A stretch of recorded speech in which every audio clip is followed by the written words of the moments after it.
A very good morning to all of you. We have got introduced with Marxist literary theory, literary criticism, and we also talked about the critic, the author, I mean to say, of this essay, Terry Eagleton, in April lecture. We shall start with chapter 1 from the book, Terry Eagleton's book, Marxism and Literary Criticism. The title of this chapter is Literature and History, wherein he talks about Marx, Engels, and criticism.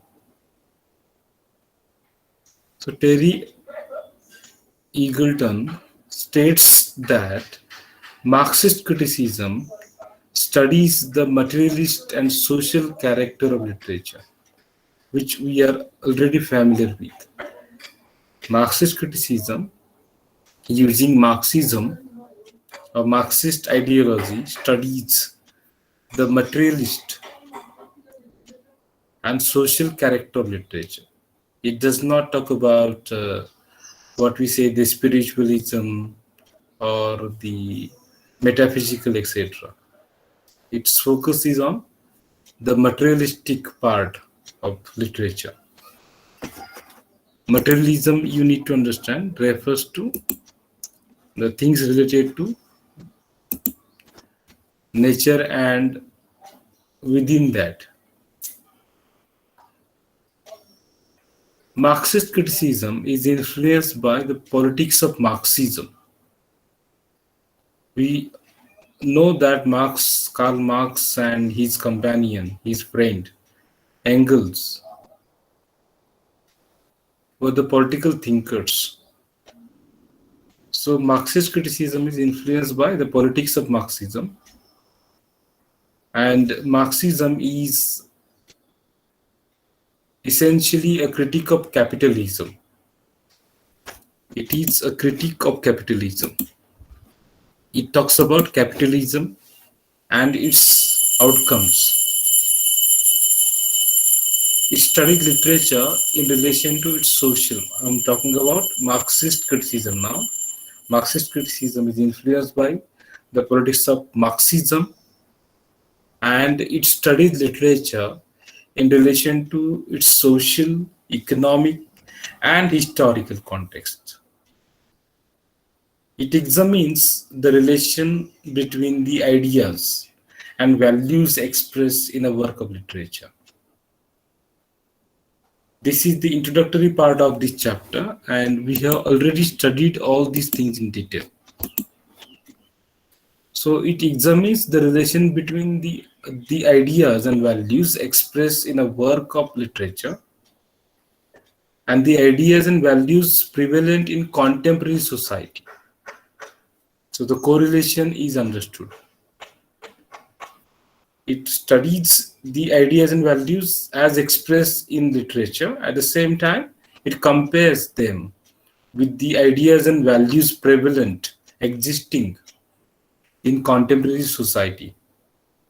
So Marxist criticism attempts to study the relation of literature with class struggles.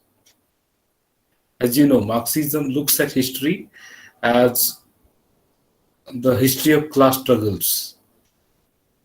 So Marxist criticism studies this relation of literature with class struggles and conflicts between social groups for economic and political power.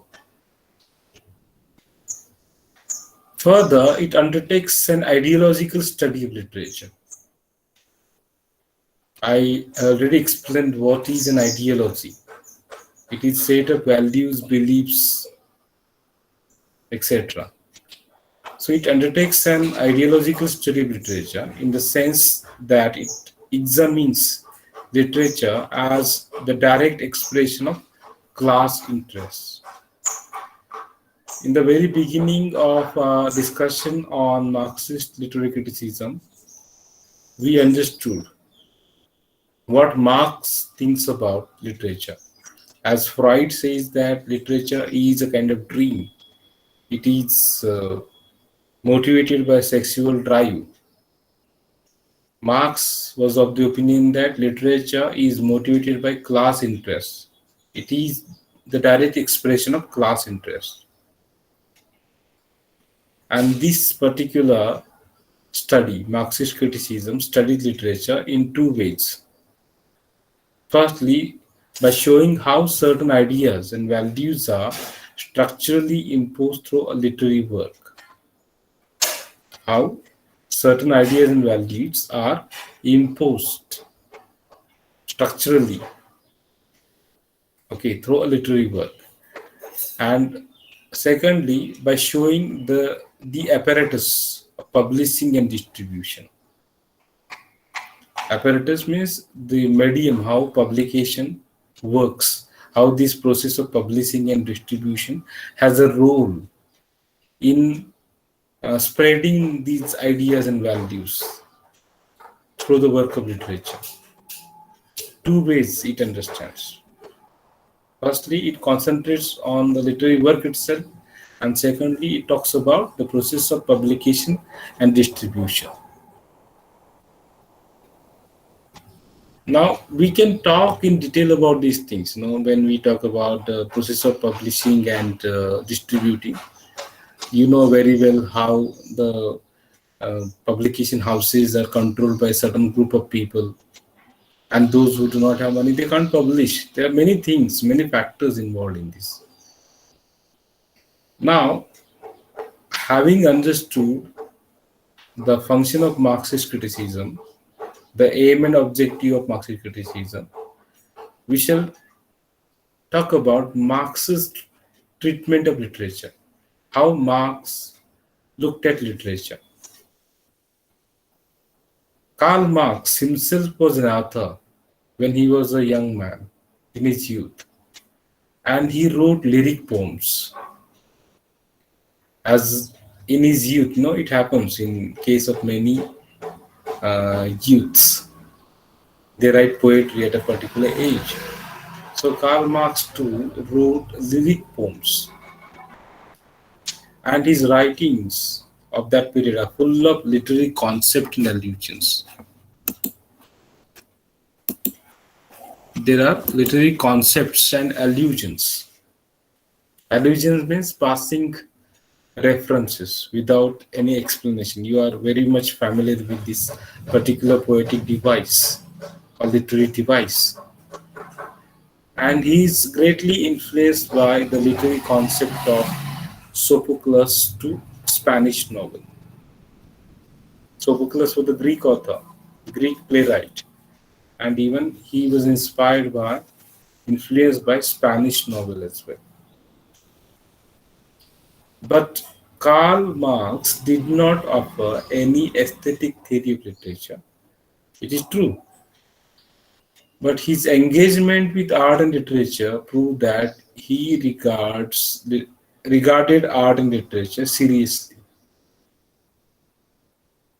He has a regard, a respect. At the same time, he treated it seriously. He treated art and literature seriously. That we need to understand. Having talked about this, now Eagleton examines the notion of sociology of literature. We shall talk about it in the next part of my discussion.